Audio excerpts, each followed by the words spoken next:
আবারও চলে আসলাম আপনাদের মাঝে আরও একটি নতুন রেসিপি নিয়ে। আজকের রেসিপিটা হলো গুতুম মাছের তরকারি।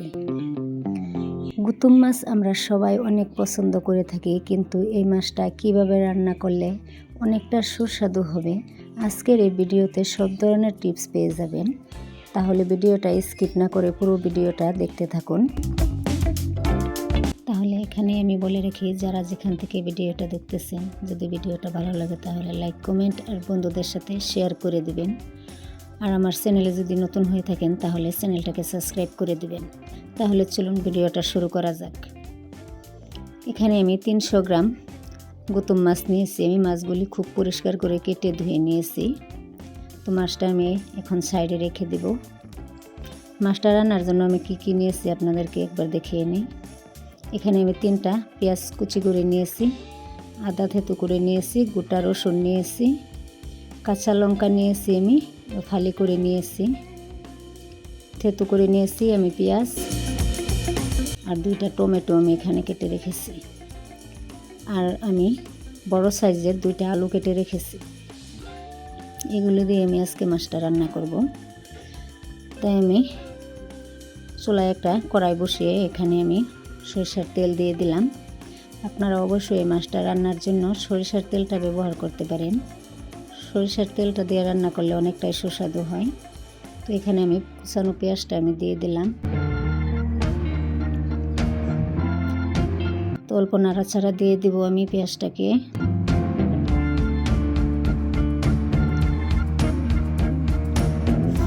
এখন আমি দিয়ে দেবো থেতু করা পেঁয়াজ, দিয়ে দেবো আমি গোটা রসুন, আদা থেতু করা, টমেটো, এগুলি দিয়ে আমি একসাথে নাড়াচাড়া দিতে থাকবো।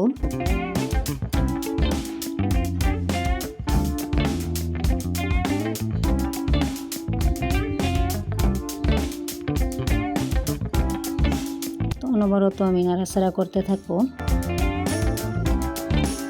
এখন আমি দিয়ে দিব লঙ্কা গুঁড়ো, হলুদ গুঁড়ো, জিরার গুঁড়ো, পরিমাণ মতো লবণ দিয়ে আমি এটাকে অল্প নাড়াচাড়া দিয়ে একসাথে মিশিয়ে নিব।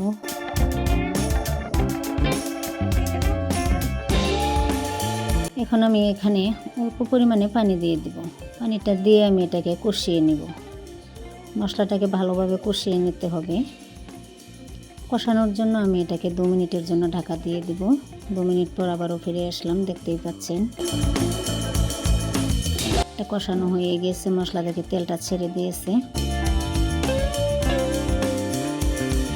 এখন আমি এখানে পরিষ্কার করে রাখা মাছগুলি দিয়ে দেব।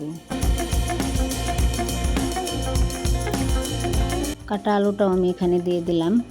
দিয়ে আমি একসাথে নাড়াচাড়া দিয়ে এটাকে আবারও আমি কষিয়ে নেব।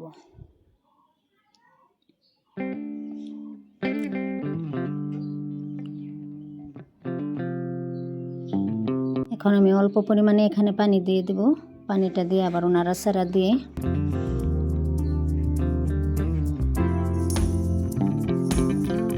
এখন আমি এটাকে আবার 5 মিনিটের জন্য ঢেকে দেব।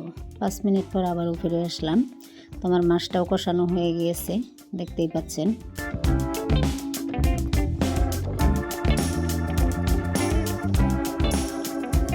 এইভাবে মাছটা কষিয়ে নিলে এর স্বাদটা দ্বিগুণ বেড়ে যায়। এখন আমি পরিমাণ মতো এখানে পানিটা দিয়ে দেব। পানিটা আপনারা আপনাদের পরিমাণ মতো দিয়ে দিবেন। তো আবারও আমি নাড়াচাড়া দিয়ে একসাথে মিশিয়ে দেব।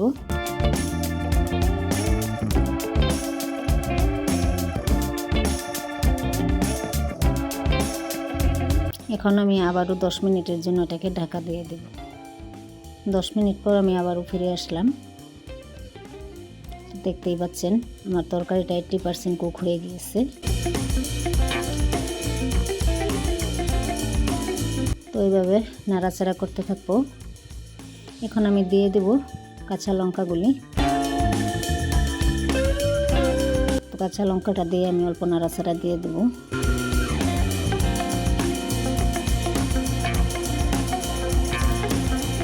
এখন আমি এখানে দিয়ে দেব কেটে রাখা ধনিয়া।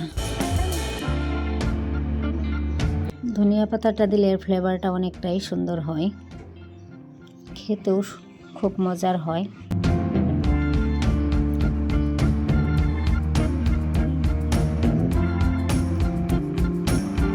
অল্প নাড়াচাড়া দিয়ে দেবো আবারও আমি। তো আমি এখন তরকারিটা নামিয়ে নিব। দেখতেই পাচ্ছেন এর কালারটা কত সুন্দর হয়েছে। এই মাছটা দেখতে যেমন সুন্দর কিন্তু খেতেও অনেকটাই মজাদার হয়। এখন আমি একটা বাটিতে এটাকে নামিয়ে নিব।